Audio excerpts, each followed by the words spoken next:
je vous dis, c'est pour moi un des plus gros scandales que j'ai connu dans cette Coupe du Monde, c'est ça. Il a tué le football. Ce type tue le football. Pour vous, a-t-il encore un enjeu ? Les gars, évidemment, quand tu es prêt à faire une finale et tu te retrouves dans la petite finale, il y a une sorte de démotivation.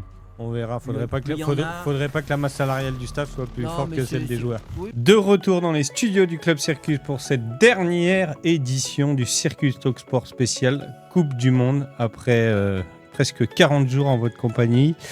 Gilles, Eric, êtes-vous usés ? Comment allez-vous ? Je suis exténué. Eric, en pleine forme, toi. Non, mais moi ça va Machine très bien. de guerre. Mais ce que je vois surtout, c'est que tu as mis le maillot du Paris Saint-Germain. Ouais. Tu es déjà passé à autre chose. La Coupe du Monde, paf, tu as déjà tiré un trait. Au lendemain de la demi-finale de Coupe du Monde, j'étais déjà passé à autre chose. J'ai pris du Memorex 2 étoiles. Vous connaissez le Memorex 2 étoiles ? Ouais. Ça veut dire qu'il va falloir qu'on te supporte toute l'année pour parler de ce qui se passe dans le championnat de France et de la Champions League. On ne parle pas des surprises, mais ouais, peut-être. Et toi, au fait, comment vas-tu ? Comme un lundi, Coupe du Monde terminée, ça veut dire plus de foot pendant au moins 3 semaines. Je suis triste. J'aime le foot. Moi, je suis triste pour autre chose. Ouais.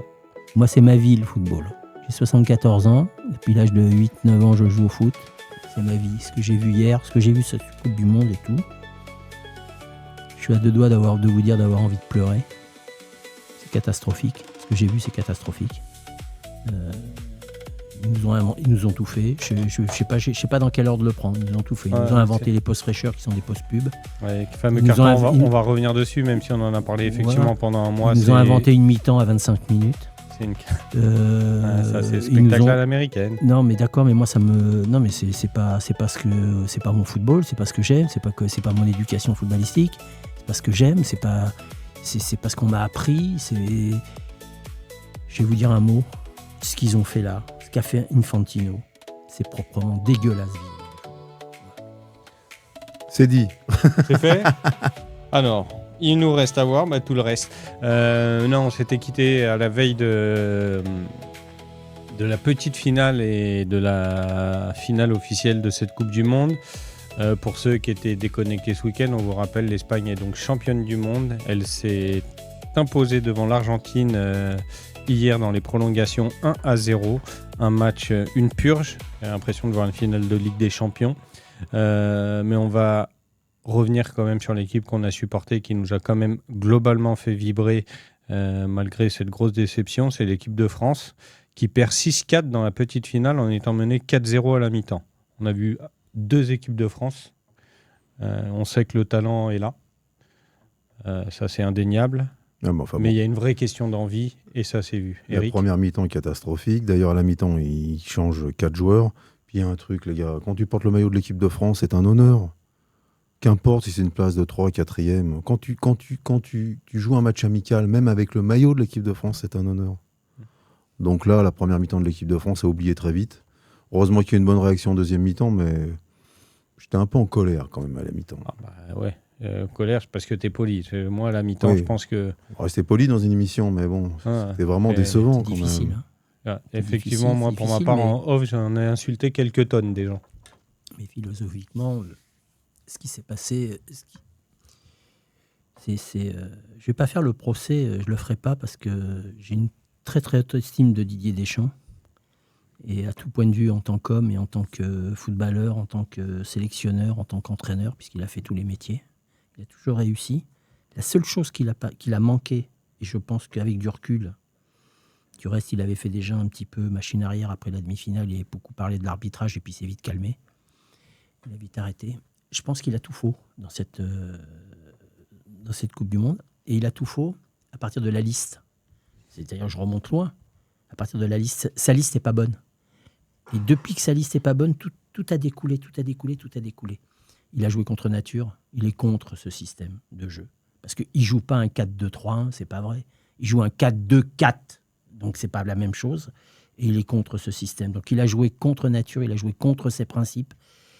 Et c'est jamais bon au football quand vous jouez contre vos principes. Et ben vous allez à l'encontre de des illusions, et c'est ce qu'on a eu avec des joueurs très talentueux. Avec des joueurs d'un niveau excellent. J'ai appris une chose ce matin qui m'a marqué, et je vais le dire, je vais encore me créer des gros problèmes.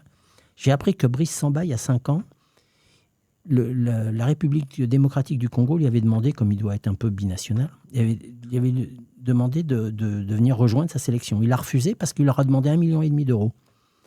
C'est-à-dire que les gens sont en équipe de France pour 1,5 million d'euros. Donc je suis écœuré. Franchement, je suis écœuré. Et comme a dit Eric, quand on porte ce maillot, on n'a pas le droit de se comporter comme ça. Donc il y a des mecs qui viennent pour l'équipe de France, on ne sait pas pourquoi. Et vous les avez dans les 23. Et dans ces 23-là, ça compte. Sur un mois, sur 2 mois, ça compte. Et ça devient très compliqué. Et je trouve que ça devient très compliqué. Et moi, le premier, il y a des moments où je suis contre Mbappé, machin et tout. On tombe sur Mbappé, on tombe sur lui, qui a certainement symbolisé le mieux l'équipe de France depuis l'ère Deschamps, on va dire. Parce qu'on a beaucoup de choses à lui reprocher, mais on ne peut pas lui reprocher de ne pas aimer le maillot. Ouais, pour moi, à mon sens, on l'avait déjà dit. Pour moi, Mbappé, il est ce qu'il est. On n'aime pas pour plein de raisons. En tout cas, effectivement, et depuis au moins le début de cette Coupe du Monde, et effectivement plutôt, quand il a le maillot de l'équipe de France et le brassard, il est juste, au moins sur le terrain, irréprochable. On peut dire ce qu'on veut. Et dans l'attitude. Pour preuve, il est soulier d'or de cette Coupe du Monde. Il finit meilleur buteur. Pour revenir sur le match dont on disait sans enjeu, moi je trouvais qu'il y avait un enjeu, c'était celui-ci. Et effectivement, il met encore 2 buts contre l'Angleterre en étant mené 4-0. Donc son implication n'est plus à mettre en cause. Eric ? De toute façon, tout a été dit, mais comme je t'ai dit tout à l'heure, tu joues aux cartes, tu as envie de gagner. Tu fais une partie d'échecs, tu as envie de gagner. Quand tu as été sportif de haut niveau, même ceux qui n'ont pas été sportifs de haut niveau, tu as envie de gagner. Et ce qui s'est passé dans ce match, c'est vrai que c'est décevant. On n'a pas compris, quoi. Tu es devant ta télé, mais la mi-temps, il y a 4-0. Tu te dis, mais qu'est-ce qui se passe ? Il y a un problème, là. Ils n'ont pas envie. Tu te poses toutes les questions, en fin de compte. Alors qu'ils ont fait une très, très belle Coupe du Monde. C'est pas parce qu'ils sont éliminés en demi-finale par les champions du monde qu'ils ont loupé leur Coupe du Monde. Mais ce match, ça fait tâche. Franchement, il y a un truc qui m'a déplu. On est passé par toutes les émotions. Effectivement, j'étais à 2 doigts d'éteindre la télé à la mi-temps. Et en deuxième mi-temps, on a eu un tout autre visage. Upamecano qui a été monstrueux depuis le début de cette Coupe du Monde, qui a ramené un regain d'envie à cette équipe parce que, comme l'a dit Rabiot à juste titre à la fin, certains ont essayé de lui tomber dessus, mais il est tellement dans le vrai qu'il y a eu des comportements juste infâme qu'il ne connaissait pas au sein de ses partenaires. Enfin, il a rien sorti de nouveau. On a vu le comportement de 3-4 joueurs en première mi-temps. Mais qui sont... Alors, je ne vais pas défendre Cherki puisque ça va tomber sur lui. Je vais dire un truc. Cherki, il est plus bête que méchant. Cherki s'est planté dans son truc. Parce que je suis certain qu'il aime beaucoup le maillot, je suis certain qu'il aime beaucoup l'équipe de France et qu'il s'est planté. Il s'est planté. Après qu'il soit maladroit, après qu'il ait un geste d'humeur avec Didier Deschamps, le truc. On a connu ça dans les vestiaires, j'en ai vu d'autres. C'est pas le problème de Rabiot, je suis tout à fait d'accord avec lui, mais c'est le mec le plus mal placé pour en parler, vu ses antécédents. Je crois, j'en reviens à ce que je t'ai dit tout à l'heure, je crois que dans la liste, il s'est trompé. Quand on prend N'Golo Kanté, on le fait jouer. Le dernier match, ce match-là, on le fait jouer. Il s'est planté. Il a pris une décision qui l'arrangeait à Didier Deschamps. Il sait que le seul mec qui ne va pas dire un mot de travers, il s'appelle N'Golo Kanté. Donc, il ne le met pas sur le terrain. Je les connais un petit peu, les entraîneurs, quand même. Il y a un moment, là, il faut avoir un peu de courage pour le dire. Il s'est dit, si lui, je le laisse sur le banc, il ne va pas me casser les burnes. C'est ce qui s'est passé. Il doit le faire jouer. Mais dans la liste, il y a des mecs qui doivent pas y être. Les Hernandez, je ne vois pas ce qu'ils y font. Lequel ? Je dirais les deux. Je dirais les deux. Tu peux pas partir dans une Coupe du Monde avec 5 joueurs identiques. Olysée, Cherki, Akilouche, Doué, Dembélé. 5. 5 qui peuvent jouer au même poste. J'ai jamais vu ça. Il faut faire des choix. Pas vu ça. Warren Zaïre ne joue pratiquement pas du truc alors qu'il a fait une saison monstrueuse. La demi-finale, il s'est planté. Je vais prendre Chouameni pour ces trucs et machin. Il s'est planté à tous les niveaux. Et je reviens au truc de Saliba. Saliba, ils savent qu'il est blessé. Ils le savent. Donc, ils prennent un risque. Et le risque, il s'est avéré réel puisqu'à la 28e, il est sorti. Alors après, on peut parler Upamecano, qui est pour moi certainement, et vous savez ma passion que j'ai pour Pancho, mais pour moi, le meilleur défenseur central du monde à l'heure actuelle s'appelle Upamecano. C'est sans contexte. Qu'on ne vienne pas me raconter l'autre de Espagne, la porte, machin. Mais il en a un dans chaque jambe.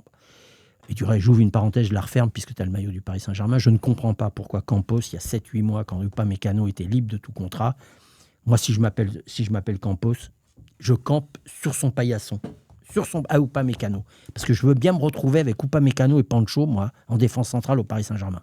Ils ne l'ont pas fait, je ne comprends pas. Et s'il faut, je lui remets 100 000 tous les jours, je lui rajoute 100 000. Mais j'aurais campé sur son paillasson. Mais il ne l'a pas fait. Donc, rendre à César ce qui appartient à César. Moi, on m'avait expliqué que Malo Gusto, c'était un monstre. Oui, c'est le pauvre, il a été pris par l'émotion, peut-être, il a été pris par tout ce que vous voulez. Doué va être un immense joueur, mais je pense que Doué, il a besoin qu'on lui remette la cervelle droite, mais gentiment. Je ne dis pas ça méchamment du tout, pour personne. Olysée, ça fait 3 matchs qu'il était moyen. Ben, il doit le sortir. Tout Olysée qui s'appelle, toute la presse qui dit, il doit le sortir. Il ne doit pas jouer la demi-finale. Sur ce qu'il a montré en quart de finale, sur ce qu'il a montré en 8e de finale, il ne peut pas débuter ce match. Ce n'est pas vrai. Donc c'est pour ça que je te dis, Didier est passé, et franchement, ça me fend le cœur de le dire, est passé au travers de la première à la dernière minute de cette Coupe du Monde. Il y a un poste où il doit remercier aussi qu'il n'a pas fait, c'est le poste de gardien de but. Voilà. Parce que bien souvent, dans le passé, la place de 3 et 4, la petite finale, comme on appelle ça, tu mettais un des gardiens remplaçants, tu vois, le deuxième gardien, pour le remercier de sa participation. Mais là, Brice Samba est blessé, d'après ce que j'ai compris. Il y a un troisième. Il y en a un troisième.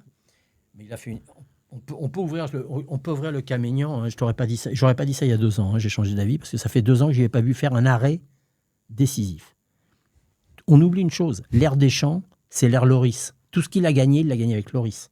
On oublie, hein. On oublie vite en France. Hein. On oublie très très vite. Mais si tu as Lloris dans cette Coupe du Monde-là, le Lloris qu'on connaît de 2018 ou même de 2022, je ne suis pas certain que tu la perdes. Hein. Je te le dis. Hein. Ouais, c'est peut-être l'homme. Moi, je vais revenir sur le cas Maignan, qui pour moi est effectivement le meilleur gardien français, mais qui n'a juste pas fait de parade. Comme j'ai dit à certains, il a fait 4 parades pendant la Coupe du Monde, dont 3 dans le bus. Ouais. Voilà. Non, il est content, il a sorti sa petite phrase. Oui, mais c'est la vérité. Mike Maignan n'a pas été à son niveau, comme d'autres joueurs. Il n'a pas été à son niveau de toute l'année. Quand on voit la saison qu'il fait à l'AC Milan, l'AC Milan, il termine 6e, hein, si ma mémoire est bonne. Ils sont même pas en Coupe d'Europe. Marc Maignan en porte une grande part de responsabilité. Parce que les années d'avant, 2 ans ou 3 ans avant, quand ils y ont été, il a été hyper performant. Là, il n'y est pas. Alors, son jeu au pied, moi, je veux bien. Hein. Les gardiens, je vais en revenir à tout ce que j'ai entendu depuis 20 ans. Ah, il a un très bon jeu au pied. Je lui demande de faire des arrêts, déjà. Ouais. Quand tu fais des arrêts, déjà, c'est déjà moins compliqué. Le jeu au pied, c'est pour les caves. C'est ce qu'il y a de plus facile à travailler pour un gardien de but. Ouais. Il travaille tous les matins, il travaille le pied droit, le pied gauche. C'est facile. Mais par contre, les arrêts, c'est plus compliqué. Je pense qu'il y a 1 an, celui qui était destiné à être dans les buts s'appelle Lucas Chevalier. C'est en tout cas mon point de vue. Malheureusement, il a été évincé au PSG grâce à un début de saison catastrophique. Il a fallu trouver une roue de secours. Le moins pire était peut-être Mike Maignan. Mais, moi, je disais, l'équipe de France, ils sont tous responsables, que ce soit le staff sur la gestion Chouameni, Saliba. Ça revient un peu sur ce que tu dis. Saliba, il a été monstrueux avec sa blessure. Donc, on imagine que Deschamps pour ses choix tactiques en demi-finale, les joueurs sur leur comportement quand on voit la petite finale, la première mi-temps qui est juste une catastrophique, ils ont tous une part de responsabilité. Il ne faut pas jeter l'eau du bain aussi, hein. Fais attention, hein, parce que la Coupe du Monde de l'équipe de France, c'est pas totalement un échec. Non. Il la gagne pas, il y a 46 équipes, il perd contre les champions du monde. D'accord, oui, c'est ça, tu as raison. Et c'est pour ça que faut faire attention, on est bien souvent en train de... Nous, on est un peu dur des fois, mais... On est très dur, hein, c'est pas le problème. On est très dur, mais je suis très dur avec beaucoup de mensualité pour certaines personnes. Je tue personne là-dedans. Et je serai le premier défenseur de Cherki. Mais il faut lui dire les choses en face à Cherki. Mais je vais revenir sur un truc où c'était pas le même Didier Deschamps et je vais te le prouver. En 2022, au bout de 30 minutes, on est à la rue complète contre les Argentins. Parce que contrairement à la finale d'hier, en 2022, les Argentins, ils ont joué au football. Là, hier, c'était une parodie de football. Ils ont joué au football. Ils nous ont dominés de la tête et des épaules. À la 30e ou 35e, il a sorti Griezmann.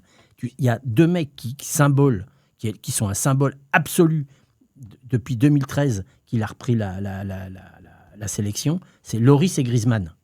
Il l'a sorti. Donc là, à la 30e, Olysée, il fallait lui dire à la niche. Et là, il ne l'a pas fait. Donc c'est pour ça que je te dis que ce n'est pas le même homme, qu'il a été pris par l'émotion de tout ce qui s'est passé. Émotionnellement, il n'a pas été comme il est d'habitude. Et c'est la première fois que je le vois. Ce qui me rassure, parce que c'est un humain. Alors ça me rassure. Et je lui en voudrais jamais. Et entre parenthèses, il y a peut-être des circonstances atténuantes. Jamais je lui en voudrais. Et je le défendrai toujours. Mais sur ce coup-là... Peut-être des circonstances atténuantes par rapport à sa vie privée, où il a eu un grand malheur pendant cette Coupe du Monde. Alors peut-être qu'après, c'est vrai que c'est pas si simple. Ça a forcément un impact. C'est obligé. Pas pareil. Mais ça, on est d'accord, il n'y a pas de débat là-dessus. C'est un humain, comme il dit. Enfin voilà, on est déçus parce que l'équipe de France avait les possibilités mais ils n'ont pas été au bout. Et il y a plein de raisons. On ne va pas refaire le procès de chacun. Je pense que tout le monde a vu, tout le monde sait. Voilà, déception pour le résultat de l'équipe de France. Hier, finale de Coupe du Monde, Espagne-Argentine, une purge absolue. Faute aux Argentins, je le dis clairement, qui ont une fois de plus été sur la dernière demi-heure, même s'ils ont été méchants, catastrophiquement avec un mauvais comportement.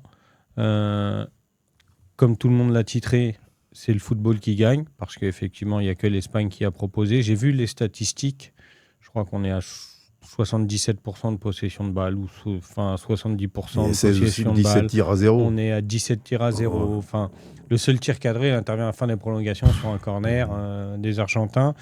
Parce qu'ils sont menés 1-0. J'ai envie de leur dire chais, voilà, aux Argentins. Normal, l'Espagne championne du monde ? Oui, normal, rien à dire. Oui. Non, rien à dire. Maintenant, après, j'écoute certains grands spécialistes dans certaines émissions. Très, très grands spécialistes. L'Espagne, pareil, il faut jouer. On est obligé de jouer comme l'Espagne. L'Espagne, ils jouent comme ils jouent. L'Espagne, c'est une éducation. C'est leur éducation. C'est comme ça, de jouer ce football de mouvement. Ce football de mouvement. J'ai entendu hier que le FC Nantes, dans les années Suodo, de Noé, jouait comme ça. Je voudrais juste leur dire à ces gens-là que le football de Suodo et de Noé, dans ces années-là, ils gagnaient le championnat de France. C'est-à-dire qu'ils gagnaient le Grand Prix des tout-petits. C'est-à-dire que dès qu'ils montaient en Europe, ils se faisaient laminer. Ce qui n'est pas le cas de l'Espagne. Mais depuis que le Real de Madrid a gagné les Coupes de la Ligue des Champions, je voudrais savoir combien de Coupes de la Ligue des Champions ils ont gagné entre Barcelone, le Real, et je ne parle même plus des autres clubs qui ont disparu alors qu'ils avaient des clubs de qualité remarquable, Valence, Séville, pour ne pas les noter. On a connu la Corogne dans le temps, lui il l'a connu. On a connu des grands clubs, ces trucs. Donc il faut arrêter de nous expliquer que machin, parce que tant qu'il n'a pas fait les changements devant, parce que quand il a un peu changé devant, ça a été un peu mieux. Ça a été un peu plus efficace offensivement. Si c'est pour faire de la passe à 10 au milieu du terrain, c'est les meilleurs du monde, c'est les plus forts. Il n'y a rien à dire. Mais il faut bien prendre conscience que les Argentins qui savent jouer au football, c'est ce qui me désole le plus, ont une attitude déplorable. En parlant de l'attitude... J'espère que la fin de match, vu ce qu'a fait Paredes, ça vaut 12 matchs de suspension. Ça en vaut pas 4, hein, ça en vaut pas 8, ça en vaut 12. J'espère que la FIFA va porter. L'attitude de Messi, je vous ai dit l'autre jour, moi j'ai vu jouer Pelé, j'ai vu jouer des mecs, Maradona n'avait pas cette attitude-là. Maradona, c'était un amoureux du jeu et tout. Messi, je me demande son attitude est vraiment... Elle m'a écœuré, son attitude. Comment il va pleurer pour faire... En plus, ça tombe sur le mec le plus représentatif de l'équipe d'Espagne, qui s'appelle Cucurella. C'est le mec, mais pas de coup, qui joue dans l'esprit. On sent qu'il a un esprit différent et tout. Et il va pleurer auprès de l'arbitre pour le faire expulser. C'est lamentable. Voilà. Ouais, je ne suis pas complètement d'accord, parce que Cucurella, c'est une belle crapule. Il a été Cucurella. C'est une sacrée belle crapule aussi. Pour le coup, il a fait une Coupe du Monde énorme. Mais oui, les Argentins, hier, tout leur comportement, à l'image de Messi, etc. Enfin, un carton rouge pour l'Argentine. En même temps, je ne voyais pas comment ils peuvent faire autrement et comment il l'a pris. Certains disent... sur Olmo, en première mi-temps, il laisse bien traîner la semelle. C'était un des sujets de cette Coupe du Monde. L'Argentine qui a été surprotégée. Ce n'est pas une question.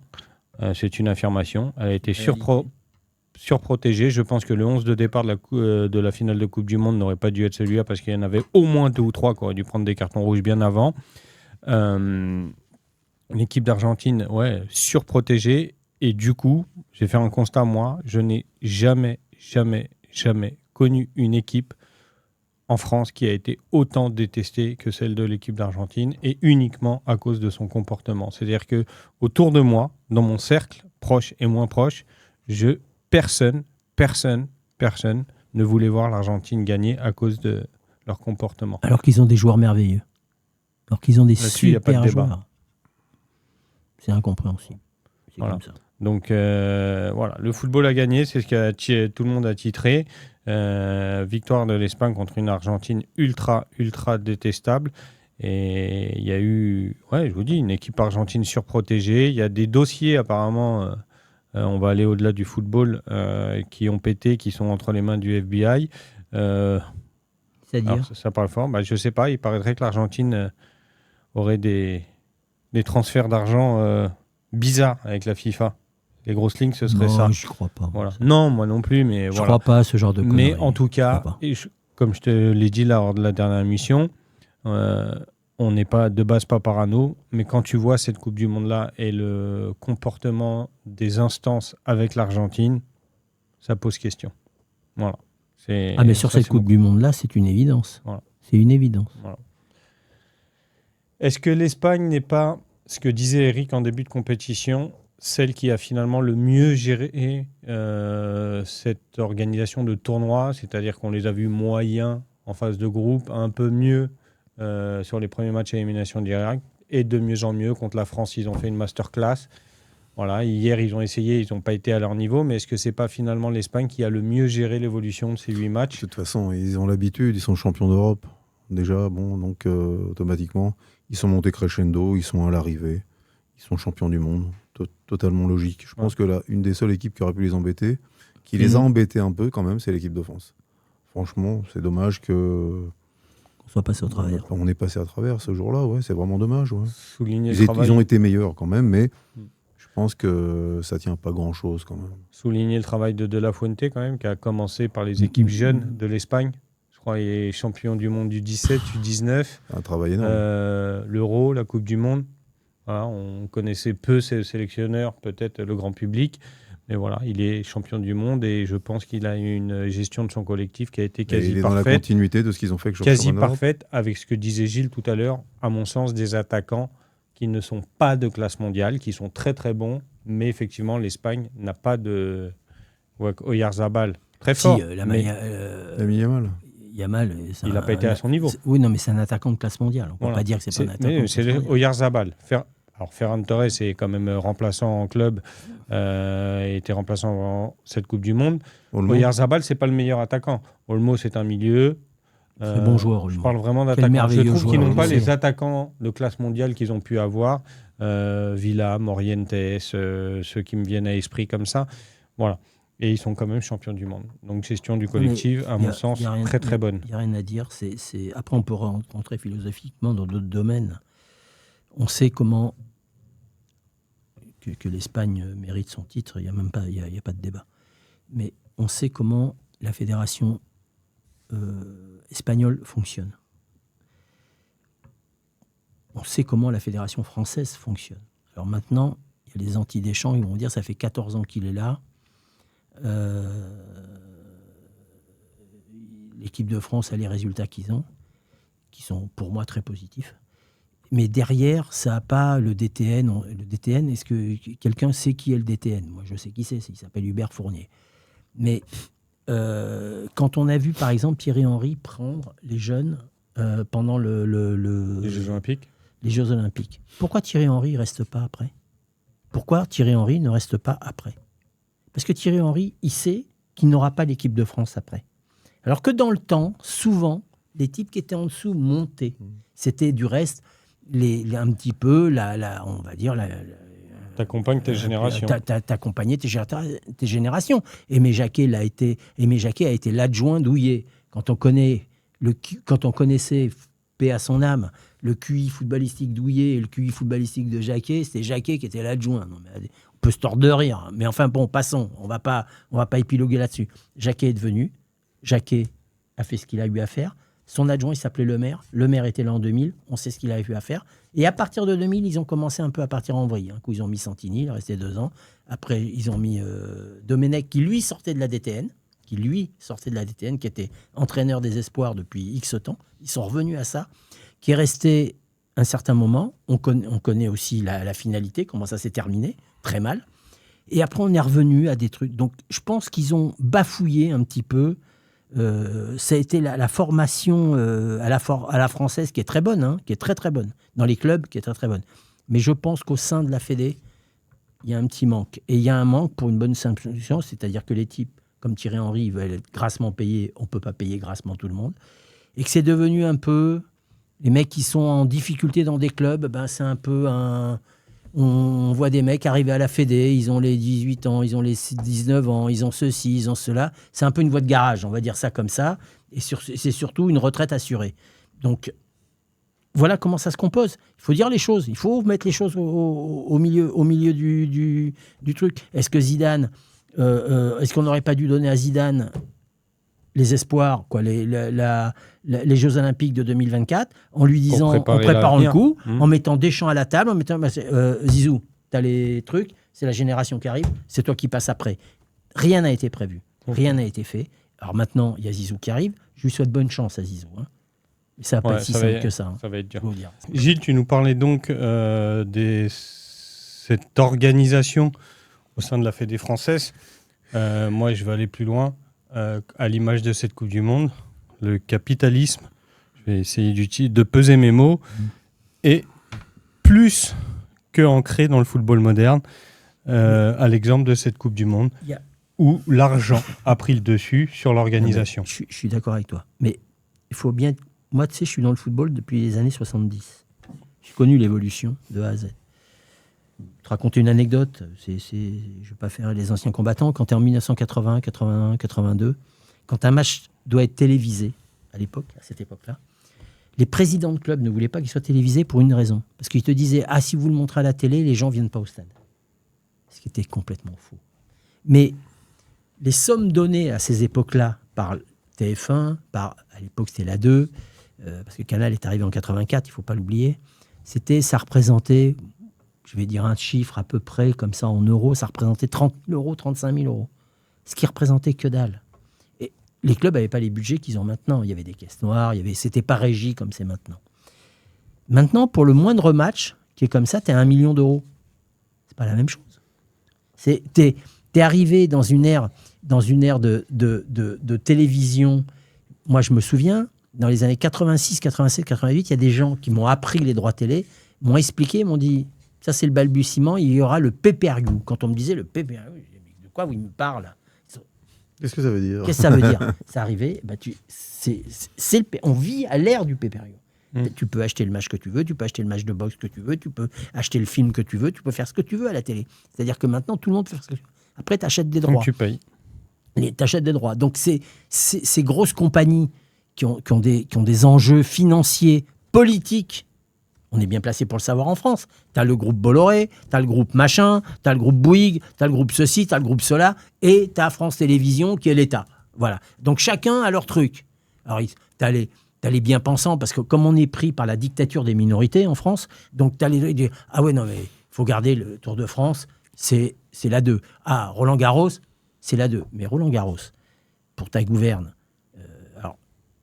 c'est pas la même chose que le Tour de France. Mais Roland-Garros, pour ta gouverne, ils sont obligés de s'aligner sur Wimbledon, sur les machins, sur les price money et tout. Arrivé un moment, ils vont leur dire vous êtes gentil là, France 2, mais il faut cracher. Hein, parce que moi, je ne suis pas. Donc demain, tu peux avoir TF1 qui dit moi, Roland-Garros, je le prends.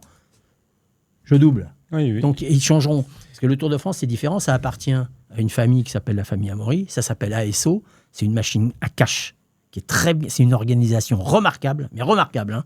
Tout le monde doit prendre exemple sur ce truc, qui sont hyper positifs, parce que ASO fait vivre tout le groupe Amaury. Parce que si tu penses que l'équipe, le journal qui vendent 30 000 ou 35 000, ou tu as certains mecs qui écrivent et qui pensent qu'ils sont Baudelaire ou qu'ils sont Victor Hugo, s'il n'y a pas ASO, elle n'existe plus. Il n'y a plus de presse papier. La presse papier en France n'existe plus. Donc tout ça, tu es dans une ère moderne d'argent qui représente et le football et Tu as bien vu cette Coupe du Monde. On est en train de la critiquer. La Coupe du Monde est le meilleur exemple de ça. La Coupe du Monde est le meilleur exemple. C'est ce qui génère le plus d'argent.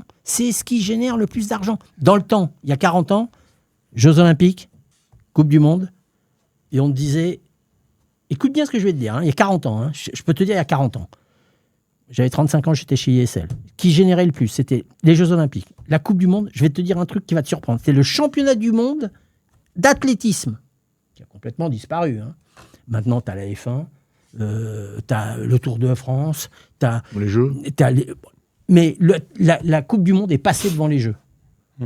Voilà. Donc, il faut regarder ce que ça génère comme argent. Il faut regarder, il faut voir les réseaux sociaux, ce que ça génère. On a les premiers chiffres depuis 2023, donc depuis la dernière Coupe du Monde. C'est 13 milliards de chiffre d'affaires pour la FIFA. Qu'est-ce qu'ils ont fait, M6? La Coupe du Monde, c'est le plus gros. Ils ont casqué. Ils ont casqué, M6, ils ont payé. Alors, est-ce que c'est bien? Est-ce que c'est pas bien? Est-ce que ça leur rapporte? Ça leur rapporte pas? C'est à eux. En termes de notoriété, je sais pas ce que ça vaut. On t'a mis des mecs, on t'a mis une fille magnifique, qui avait jamais vu un match de football de sa vie, qui a présenté tous les matchs. Voilà. Une fille magnifique, on peut pas dire. Une splendeur.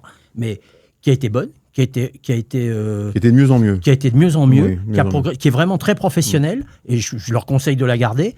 Il y a pour moi une révélation sur le bord de terrain, parce qu'on mettait toujours des mecs, des machins. Il y a une fille qui s'appelle Virginie Saint-Silly, mais elle a dominé les débats. Elle s'est baladée. Elle a été bien meilleure que certains consultants de droite et de gauche. Elle s'est mis tout le monde dans la poche. Dédé, quand il passait, qui n'est pas le plus facile à interviewer, tchouk, à te l'attraper, il n'y avait pas de problème. Ça se passait toujours très bien. Donc, en plus, ils ont révélé, eux, des nouveaux talents. Donc, tout ça fait que ça génère, et ça génère de l'argent. Alors après, qu'on vienne me dire, tu sais, je me suis retrouvé dans beaucoup de dîners, où j'avais des mecs bien pensants, qui avaient des bonnes situations, qui m'expliquaient que c'était pas bien de donner autant d'argent à des sportifs de très haut niveau. Je ne vais même pas mettre que le football. Il y a des sportifs de très haut niveau parce que les chercheurs du CNRS, ils touchaient 5 000 euros ou 6 000 euros par mois. Et puis quand je les regardais, je leur disais, dis-moi, ta fille qui a 16 ans, elle jout très bien au tennis. Ah ouais, elle est très bien au tennis. Il y a McCormack qui va venir, va te mettre 4 millions de dollars. Tu vas leur dire quoi? De le donner aux chercheurs du CNRS, et là tout le monde baissait sa tête et tout le monde se mettait dans le foie gras, dans le foie gras, et tout le monde se taisait. Donc c'est toujours trop d'argent pour les autres, mais quand c'est pour toi, c'est jamais assez. Donc il faut quand même regarder les choses en face et dire les choses vraies. C'est une réalité aujourd'hui, c'est à mon avis de tout temps, sous toutes les ères, l'argent gouverne le monde et de plus en plus le sport. Pour revenir sur cette Coupe du Monde. Et là, la politique a géré ce drame absolu qui a été ces matchs en quart-temps, avec sous réserve de cette pause fraîcheur.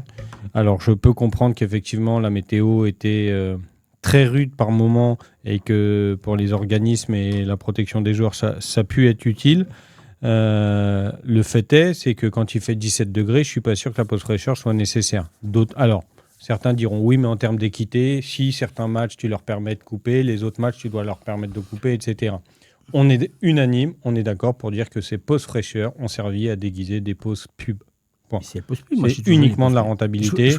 Moi, je me souviens de matchs de foot, je vais revenir sur le match de 1986, France-Brésil, où tu as une prise d'antenne 1 heure avant. Ce n'est que du football. Et un moment, effectivement, juste avant le coup d'envoi, juste avant les hymnes, tu as en petit encart dans un coin la libération des otages français du Liban. Ça m'a marqué à vie. Mais tu as 2 heures de foot complet. Là, les pauses fraîcheurs, on va sur des pubs. Hier soir, la finale, la mi-temps, on te met un spectacle. Alors, moi, j'idolâtre les Américains pour leur sens de l'événementiel, etc. Là-dessus, il n'y a pas de problème. Mais ça n'a pas, à mon avis, pas sa place dans le foot. Le foot, c'est un quart d'heure de pause.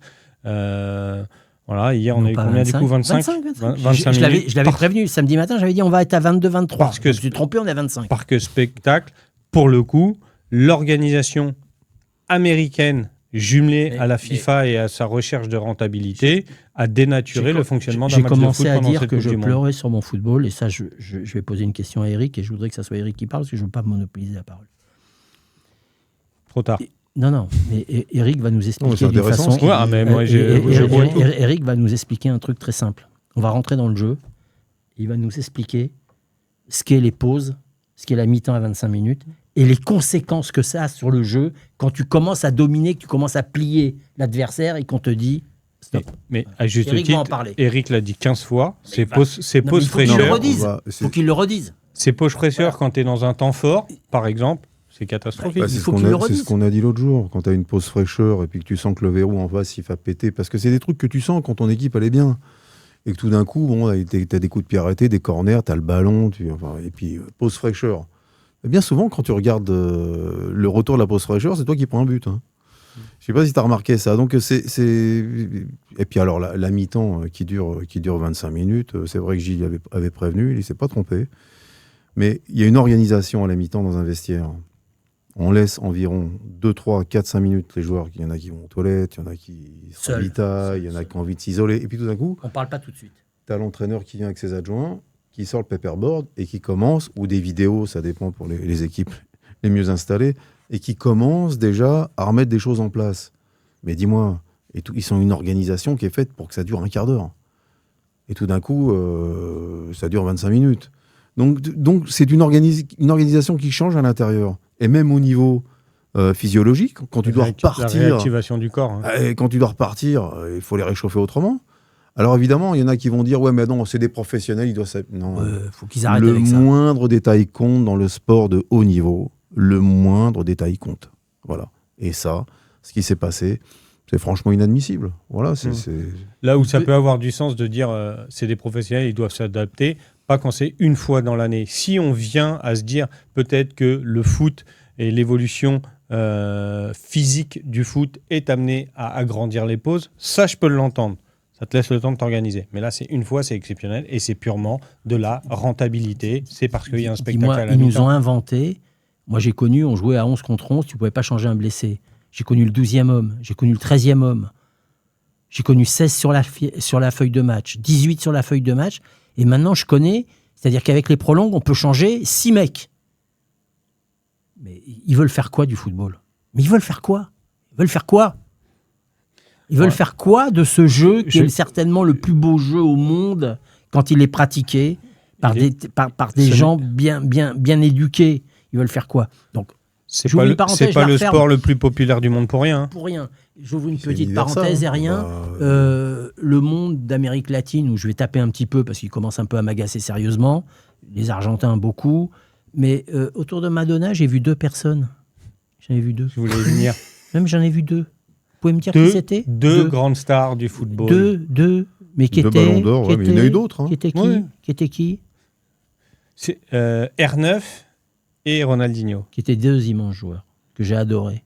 Mais je ne sais pas, je les ai vus, c'est-à-dire qu'ils sont venus pour un plat d'olive et un quignon de pain. Je me souviens de ce que tu me disais sur effectivement la mise en avant des joueurs sud-américains pendant cette Coupe du Monde. Toujours. Moi, j'ai une petite idée. Alors, j'ai pas de souvenir. Mais moi, j'ai pas d'idée, j'ai une certitude. Non, mais j'ai pas de souvenir sur les éditions précédentes.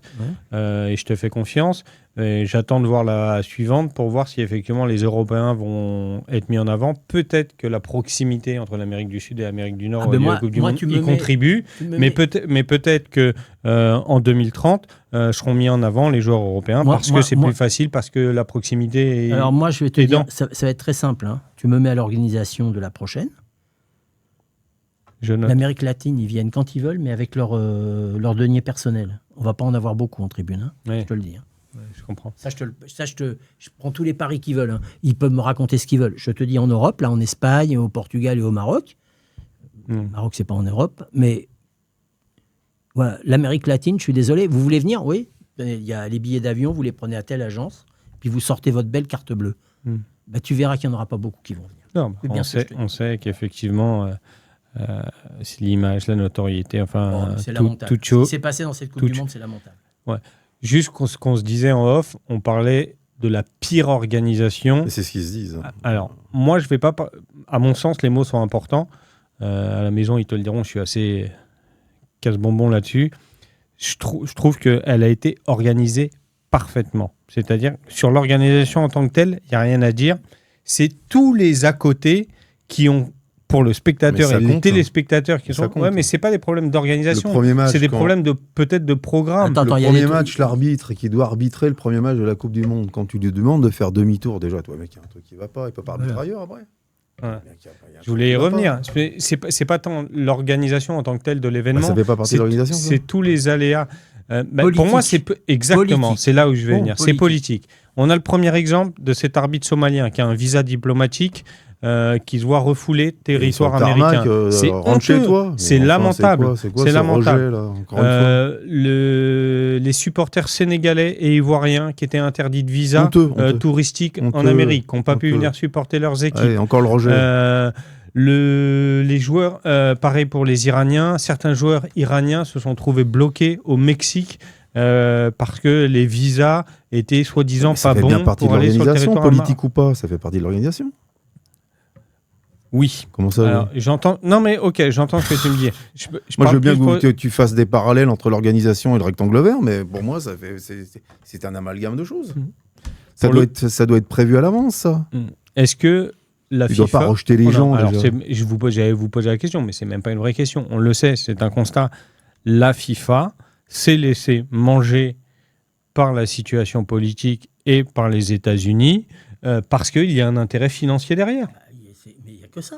Mais t'as mis le doigt. Mais c'est pas T'as mis laissé le manger. doigt où ça fait mal. C'est pas où ça fait mal. L'autre, ils lui ont dit, écoute, nous, vas-y, on sort la planche à billets. Ils ont sorti la planche à billets. Je sais pas, ils ont vendu des places. J'ai vu des trucs. Il y a des mecs qui ont acheté des places. 250 000 $. Ouais, j'ai vu 133. Non, mais c'est-à-dire que ils ont fait un chiffre d'affaires, mais c'est hallucinant. C'est hallucinant. Les stades étaient pleins. Donc, le problème, les Américains adorent le sport et le spectacle. les stades étaient pleins, les n'importe quoi comme match était plein. Bon, les matchs Banania, ils les ont mis au Mexique et au Canada, il ne faut pas l'oublier non plus. Mais les matchs étaient pleins, tout était plein. Et c'est qu'une question d'argent. La FIFA, ce n'est qu'une question d'argent. Et c'est pour ça que j'en veux à certains. J'en veux à un mec comme Arsène Wenger, que je connais bien, que j'apprécie au demeurant. Mais il faut qu'il arrête ses conneries en nous disant oui, ça a amené de l'étiquette, 48 matchs. Moi, je peux vous dire qu'on revienne vite à 32 équipes, que les sélections pour aller en Coupe du Monde soient très compliquées, très dures. Même si nous, on y rate, l'Italie, ça fait 3 fois qu'ils ratent, mais si nous, on a passé des époques où on n'a pas été, 90, on n'a pas été, 94, on n'a pas été, c'est la loi, c'est les meilleurs qui y vont. Et les matchs étaient beaucoup plus attractifs dans ces Coupes du Monde-là que ce qu'ils sont maintenant. Ouais, pour rappel, on a eu une Coupe du Monde avec 104 matchs contre 64 avant, sur l'édition précédente, faute à 48 équipes. Des équipes présentes qui n'auraient jamais vu une Coupe du Monde. Et on est forcé de constater, Gilles, que tu as raison, à un an des élections de la FIFA... Il a acheté, il a acheté tout le monde, comme il fait. Mon rêve, c'est de me mettre autour d'une table de la FIFA. Ouais. Et je suis sûr que dans leur ordre du jour,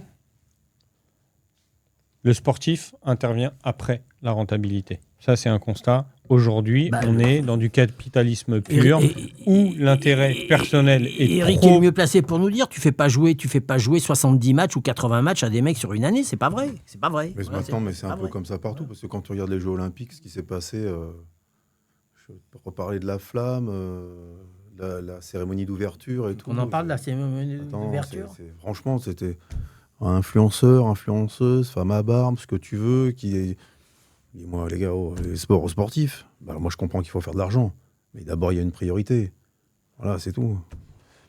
Le capitalisme est en train de détruire le sport. On peut résumer ça comme ça ? Ouais, un peu, ouais. Mais tu sais, eux, ils ont des sports. C'est pour ça que j'ai toujours été contre la vidéo. J'ai toujours fait un parallèle avec le sport, avec le rugby et le foot.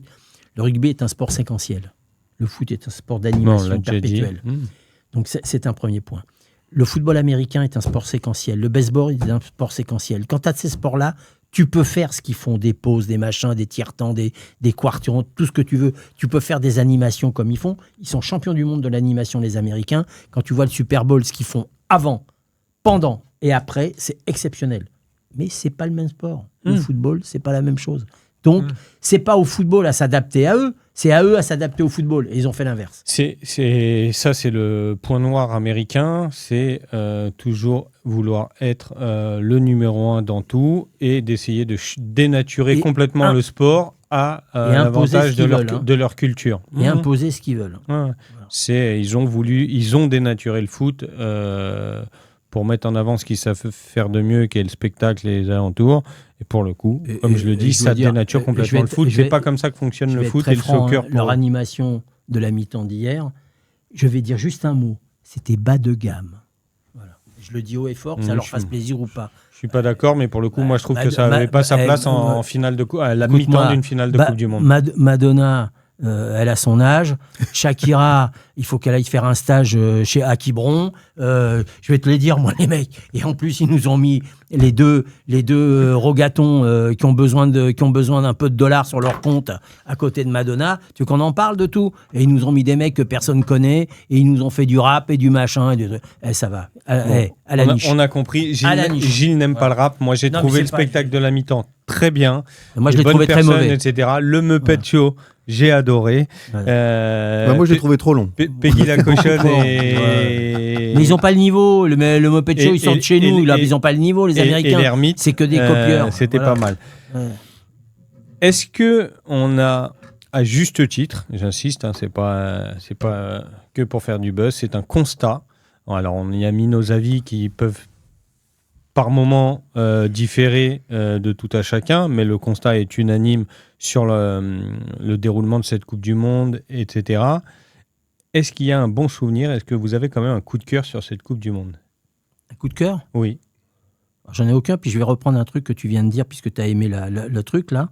Je vais faire un parallèle avec les Jeux Olympiques. Ils nous ont mis Céline Dion à la Tour Eiffel. Tout le monde s'est mis à chialer. J'ai vu Madonna, j'avais envie de vomir. Donc, c'est pas tout à fait la même chose. Hein. Tu me parles, moi, un coup de cœur, j'en ai aucun. Aucun. J'ai aucun coup de cœur dans cette Coupe du Monde. Mais aucun. Hein. J'ai pas vu un match qui m'a fait vriller. J'ai pas vu un match où je me suis levé. J'ai pas vu un match où je suis resté coaché devant ma télé. C'est la première fois de ma vie que je crois qu'il y a des moments, à la mi-temps, j'étais me coucher. J'ai fermé, j'étais me coucher. Bon, il y avait l'heure qui était dans tous les sens un peu, parce que bon, il y a une image qui m'a marqué, moi, dans cette Coupe du Monde, qui va me rester. C'est pas footballistique. Hein. C'est l'entraîneur norvégien qui apporte des fleurs à l'adjoint de Didier Deschamps pour le décès de la maman de Didier Deschamps. J'ai trouvé cette image magnifique. T'as raison, ouais, c'est une image. Magnifique. Sur le plan humain, c'était extraordinaire. J'ai adoré cette image. L'image des Norvégiens, en règle générale, Oui. a été une image très positive. Très ça a été le rayon de fraîcheur, pas le rayon de soleil, parce que déjà, il faisait 40 degrés. Mais ça a été le rayon de fraîcheur de cette Coupe du Monde. Ça a été ces types qui ont joué en se marrant, en rigolant, en gagnant, en perdant, et pas dans aucune polémique, avec beaucoup d'humilité beaucoup de classe. Beaucoup de classe. Et cette image va rester. Voilà, cette image va rester. S'il y a un truc qui doit rester, c'est ça. On est loin du compte. Hein. La culture scandinave sur le sujet est juste irréprochable et exemplaire à plein de raisons. Ça, on le sait. Enfin, moi, j'ai pas non plus de coup de cœur ou de choses éclatantes qui me viennent comme ça à l'esprit. J'ai trouvé effectivement quelconque sportivement. C'est dur. Je sais pas. C'est effectivement probablement une des pires coupes du monde. Alors parce que peut-être on est en Europe et que les horaires ont contribué à, que les pauses fraîcheurs ont contribué à, que la FIFA a contribué à. Il y a effectivement plein de mauvaises choses à ne plus reproduire. Pour ne pas dénaturer notre passion pour le football. C'est mal barré, parce que je crois que le prochain coup, il y a combien de pays qui organisent? 3. Espagne, Portugal, Maroc en 2030. Dans l'ordre, c'est Espagne, Maroc, Portugal. Parce que c'est l'Espagne qui est comme le pays hôte. Le pays hôte. Là, tu avais États-Unis, Mexique, Canada. Là, c'est Espagne, après le Maroc. On joue dans 6 villes au Maroc. Hein.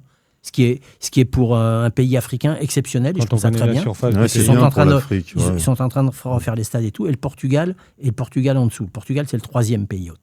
Et au Maroc, sur les horaires, ça va se tenir. Non, mais là, ça va nous être plus profitable pour nous. Oui. Pour nous, ça va nous être profitable.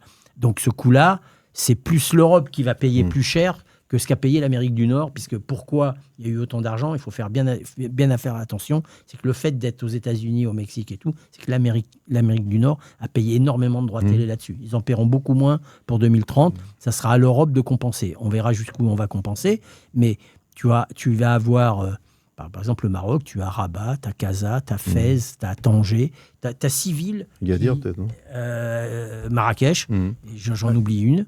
Peut-être qu'il y a peut-être deux stades à Casa, j'en sais rien. Il y a 6 stades. Je sais qu'il y a 6 stades, j'ai regardé ça c'est l'autre très jour. bien pour le Maroc. Ça. C'est très bien pour le Maroc. Il mérite une organisation. Il mérite. Les Marocains sont capables. Les Marocains sont capables. C'est certainement, et je ne veux pas me faire que des amis, mais c'est quand même pratiquement un des pays africains qui est le mieux organisé. Et je leur fais entièrement confiance. Et après, oui, je leur fais confiance. Je ne ferai pas confiance à certains d'autres. Vous dites, équipe, la dernière CAN, pareil, en termes d'organisation, si on exclut la gestion de la CAF, la Confédération africaine de football, sportivement et en termes organisationnels. Non, mais c'était pas mal. Là, maintenant, effectivement, je pense que ça va encore glow up parce que le Maroc va travailler avec la FIFA, qui est, à mon sens, quand même, malgré tous les défauts, beaucoup plus professionnel que la Confédération africaine. La FIFA, s'ils savent faire quelque chose, c'est organiser. Ça, ils savent faire. Et ça, je peux dire, je les ai organisé pratiqués. Et griffé. Voilà. Et griffé aussi. Non, mais ça, griffé, non. On a le champion du monde, toute catégorie qui est chez nous. On peut pas. Ça, il faut qu'ils viennent chez nous, prendre une leçon de griffage. Nous, on a l'empereur des griffes. Mais mais pour redevenir sérieux, pour que les gens comprennent, il y a un truc qui m'a désolé. On parlait de la mi-temps. On parlait de la mi-temps, mais on voyait que la pelouse, elle était fatiguée. Mais à la mi-temps, au lieu d'arroser, on a mis Madonna, on a mis ma grand-mère. Voilà. On a mis ma grand-mère, on a mis des mecs là qui se tordent, qui sont à genoux en train de siffler dans un micro. Est-ce que tu penses comme moi que Gilles n'aime pas Madonna? Non, mais c'est pas, j'aime pas. J'ai adoré Madonna, mais ça va. J'ai adoré ma grand-mère, mais ma grand-mère à son âge, elle faisait pas semblant d'être une star internationale. Paix à son âme, mais si Michael Jackson avait été là, peut-être qu'on aurait vu Michael Jackson. Je te répète, j'ai vu Céline Dion à la Tour Eiffel, elle a fait chialer tout le monde, moi y compris. J'ai vu Madonna, elle m'a fait rire. Voilà, elle m'a fait de la peine. Voilà, je te le dis. Donc il faut arrêter. C'était pathétique. C'était pathétique. Arrête. Il faut, avec les deux qui arrivent, les deux dans la bagnole, les deux loustiques dans la bagnole. Ouais. T'aurais dit un film de Laurel et Hardy. Les deux là qui arrivent. C'est à mourir de rire. Non mais franchement, le mec qui a fait ça, il a à pendre. Mais donne-moi le nom du mec qui a fait ça, que surtout je le bannis sa vie. C'est pas possible. Okay. On a compris, Gilles n'a pas aimé. Pour terminer cette émission... Déjà ? Oui, on est à pas loin d'une heure, monsieur. Je pense qu'on a fait le tour de tous les points négatifs qu'on a vus et revus, et malheureusement, il y en a eu beaucoup trop pendant cette Coupe du Monde. Moi, j'ai une question pour finir. Avant cette Coupe du Monde, il y avait plein de favoris en fonction des résultats pour le Ballon d'Or. Moi, j'avais une préférence pour Kane. Pour un Parisien, ça me paraissait compliqué. La condition sine qua non, malheureusement, c'est d'être champion du monde, ou en tout cas être en finale de Coupe du Monde, parce que même si c'est une récompense individuelle, le palmarès et les titres sont zoomés. Et moi, je dis bonne chance pour trouver le prochain Ballon d'Or. Yamal, qui aurait pu être un prétendant idéal, a fait une Coupe du Monde très moyenne. Il sera dans les 5 premiers. Kane, qui était parmi les favoris, s'est arrêté en demi-finale de Coupe du Monde. Mbappé, pareil, parce que Mbappé, on aime ou on n'aime pas, mais les chiffres parlent pour lui. Il a fait une très grosse saison. On a parlé récemment de Dembélé parce qu'il avait mis un triplé. Non, Dembélé est hors jeu sur cette saison. On est d'accord. Bellingham, qui remonte en force grâce à une très très très belle Coupe du Monde. Est-ce que vous avez, vous, du coup... Alors... Et je sais pas, j'ai entendu des choses hier. J'ai entendu qu'on devait donner le Ballon d'Or à Messi parce qu'il avait retourné des matchs. Il a retourné le match contre l'Autriche et le match contre l'Algérie. C'est-à-dire qu'il a gagné le Grand Prix des Tu vois, j'ai même pas cité Messi, moi. Il a gagné. Non, mais je te le cite parce qu'il va être dans les 5 premiers. Je suis pas convaincu. Je suis pas convaincu qu'il l'est pas. Je te le dis franchement, comme je le pense, vu ce que j'entends, vu ce que je vois et vu machin, parce que les mecs maintenant, il a retourné des matchs. Je te dis, il a retourné les matchs contre l'Autriche et l'Algérie. Donc, il a gagné le Grand Prix des tout petits. Comme c'est le Tour de France en ce moment, les coureurs cyclistes, qui est une expression qui leur appartient, auront compris ce que ça veut dire. Si Messi est Ballon d'Or, c'est du vol. Je pense qu'il faut le donner à un Espagnol. Maintenant, il n'y a pas un Espagnol qui m'a fait vibrer, je te le dis franchement, mais je pense qu'il faut le donner, ce qui est normal, à un Espagnol. Donc, en tête de liste, je pense qu'on va retrouver Rodri, qui va être en concurrence avec Yamal. Voilà, c'est tout. Un Espagnol qui a gagné le championnat aussi avec son équipe. Qui a gagné le championnat avec son équipe. Et une Ligue des Champions ? Et une Ligue des Champions, il n'y a pas. Il n'y a pas. Et il a joué. Alors, moi, j'ai eu le débat en privé. c'est toute la délicatesse qui, à mon avis, a plus beaucoup de chance. C'est que l'élection du Ballon d'Or prend en compte le palmarès et les titres. Non, c'est faux. Non, mais je t'arrête. On est dans un sport collectif. Non, mais je t'arrête. Tout de suite. Mais vraiment, je t'arrête tout de suite. C'était vrai il y a 40 ans, ça. Ce n'est plus. Parce qu'en ce moment-là, en 2018, c'est Varane qui doit l'avoir. Il est champion du monde. Il a gagné la Coupe d'Europe avec le Real. Il avait tout gagné cette année-là. Il a terminé 8e. Alors qu'il ne faut pas me dire qu'il n'y a pas des défenseurs qui ne l'ont pas eu. On en donnait à Cannavaro en 2006, qui était vraiment... ça tombait de l'arbre. Oui, mais donc, ce que je veux dire, Gilles, aujourd'hui, on regarde d'abord les titres avant de regarder le talent personnel. Non mais, Brice, si tu n'expliques pas aux gens comment le Ballon d'Or est attribué, ils peuvent pas comprendre. Ils pensent que c'est des magouilles, des machins, des trucs. C'est pas des magouilles. Il y a 150 mecs qui votent dans le monde. C'est un journaliste par pays. C'est-à-dire que le Somalien, c'est la voix du Somalien, la voix du Soudanais, la voix du Thaïlandais a la même voix que le Français, l'Allemand, l'Espagnol ou l'Italien ou qui tu veux. Donc, et tu penses que ceux qui votent, ils regardent d'abord le talent du joueur ou ses performances individuelles? Mais ils voient pas les matchs. T'as la moitié des mecs qui voient pas les matchs. Voilà. mais là, il faut être sérieux. Il y a la moitié des gens qui votent pour le Ballon d'Or, mais si tu le dis pas aux gens, ils comprennent pas. La moitié des gens qui votent pour le Ballon d'Or ne voient pas les matchs. Voilà. Alors on leur dit Messi c'est le plus grand joueur du monde. Oh, on met Messi. Voilà. Ben t'as qu'à regarder. C'est simple. Prends les 10 derniers classements. Bon, pas les 10 parce qu'avant t'avais Messi et Cristiano Ronaldo, mais prends les 5-6 derniers. C'est pour ça que t'as des anomalies complètes. T'as quand même un mec qui l'année dernière a mis McAllister en tête. McAllister en tête, Ballon d'Or, McAllister, mais il faut l'inventer, quoi. Ma question était bonne. Donc, sur le débat Ballon d'Or, parce que la preuve, c'est que tu dis on doit le donner à un Espagnol parce qu'ils sont champions du monde. Mais il n'y a pas un Espagnol qui sort du lot. Footballistiquement, individuellement parlé. Alors, je vais te dire, je vais blesser beaucoup de gens. Hein. Mbappé, meilleur buteur en Espagne. Mbappé, meilleur buteur. Pourquoi il ne l'aurait pas c'est pour ça, dans les 5 que j'ai cités... Tu ne peux pas lui donner, pour moi, il n'a pas gagné un titre. Rodri... Tout le monde. Je dirais pas les termes. Moi, Rodri, je mets un coup de pompe dans un bec de gaz, ils en tombent 14 à la douzaine, des joueurs comme Rodri, j'en connais plein. Mais Rodri a la légitimité pour être Ballon d'Or, pour un tas de raisons. Il a été champion avec. J'en ai un. Avec son club. Et il a été. Ruiz. Mais ils vont pas. Voilà, Ruiz a gagné la Coupe. Ruiz a le profil Euro, pour être Ballon d'Or. Sur 2 ans, c'est Euro. Ligue des Champions, rien que cette année. Et Coupe du Monde, et titulaire. Alors, mais Ruiz, oui, voilà. Mais, il a raison. Oui, mais moi je suis plutôt d'accord. Maintenant, certains vont dire, mais Ruiz, il a joué 3 mois cette année avec le PSG. En quoi il a contribué à la Ligue des Champions? Mais Dembélé l'année dernière. Et moi je vais te répondre. Heureusement qu'il a joué les 3 derniers mois. Hein. Parce qu'ils sont champions grâce à Ruiz. Ouais, en partie, oui. Je suis d'accord. Grâce à tout le monde, mais en partie grâce à Ruiz. Et si les Espagnols ont régulé leur jeu, c'est grâce à Ruiz. Alors, je suis d'accord avec vous. Mais personne n'en parle. On te parle que de Rodri, et encore Rodri. C'est toute la délicatesse du Ballon d'Or, parce que malheureusement, sur le mérite, même si on aime ou on n'aime pas, Fabien Ruiz est à mon sens le plus méritant. Et en plus viennent contribuer les titres. D'accord? En talent pur, c'est effectivement, il ne fait pas partie du top 5. C'est toute la délicatesse du Ballon d'Or. À mon sens, moi, ce que je disais, mes 2 favoris, et ça va dépendre de leurs prestations sur août, septembre, octobre, c'est Yamal et Kane. Yamal surtout. Le pauvre Kane, il aurait fallu qu'il soit au moins en finale. Moi, le donner à Kane, ça ne me choquerait pas. Pour l'étendue, pour l'étendue de la saison, de sa carrière, de ce qu'il a fait, pour ce qu'il a apporté au football, tu le donnes à Harry Kane, je dis pas un mot. Mais lui, t'as affaire à des... Il y a un truc que tu comprends pas. T'as affaire à des mecs qui voient pas les matchs. Si, je comprends. Mais là où je veux te dire, tu vois... Oui, mais t'es en train de m'expliquer que des mecs qui voient pas des matchs, ils ont vu Harry Kane. Non, ils ont pas vu Harry. Ils savent pas qui c'est Harry Kane. On parle de Yamal et Kane.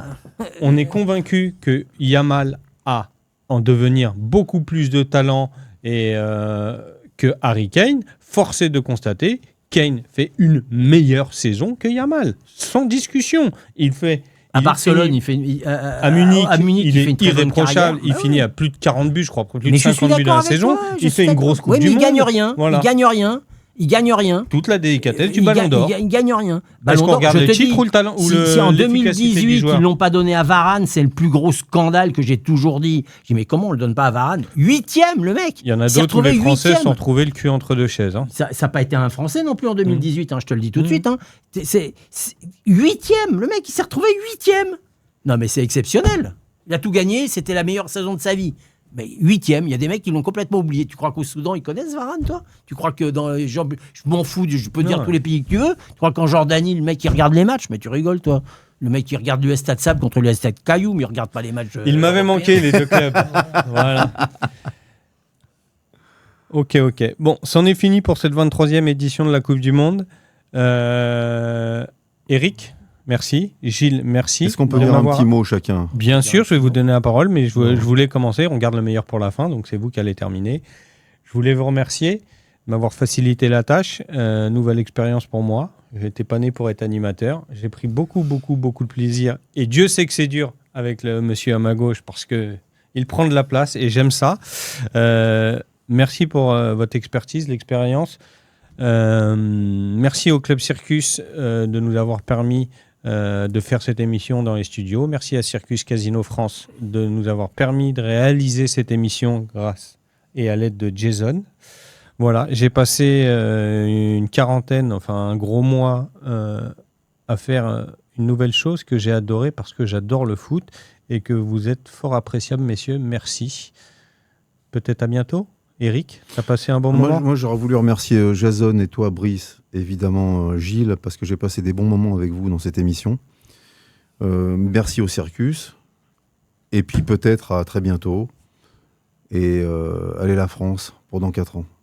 Moi, je vais dire allez le PSG. Gilles, Le mot de la fin? Le mot de la fin, je vais vous le donner. Je vais être assez factuel. Je voudrais remercier le groupe Circus, Sébastien,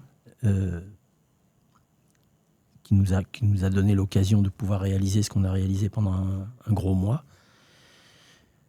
Notre grand ami Thierry Bolloré, dit la Griffe, qu'on remercie infiniment pour tout le bonheur qu'il nous a apporté, parce que tout ce qu'on a fait là, c'est grâce à lui. Je voudrais surtout vous remercier Jason, qu'on a martyrisé pendant 40 jours, mais qu'on adore, qu'on aime, et que j'embrasse très fort, et te remercier toi pour ta bienveillance. Et pourtant, il est belge. Et pourtant, il est belge. Te remercier toi pour ta bienveillance, pour ton professionnalisme, parce que mine de rien, il fallait faire ce que tu as fait, sans jamais l'avoir fait. Pas évident. Et je voudrais avec plaisir que tu continues. Je voudrais qu'on continue. Ça me ferait énormément plaisir qu'on continue. Moi aussi, mais j'ai un métier. Mais ton métier n'a rien à voir avec ce que tu es capable de faire. Donc voilà, je vous embrasse tous les deux. Et je vous remercie très profondément. Gilles, Eric, merci beaucoup. Je vous dis à très bientôt. Je vous souhaite de bonnes vacances. Allez les Bleus et surtout allez Paris. À très pour vite, cette mes nouvelle amis. saison de football. Bisous. Salut!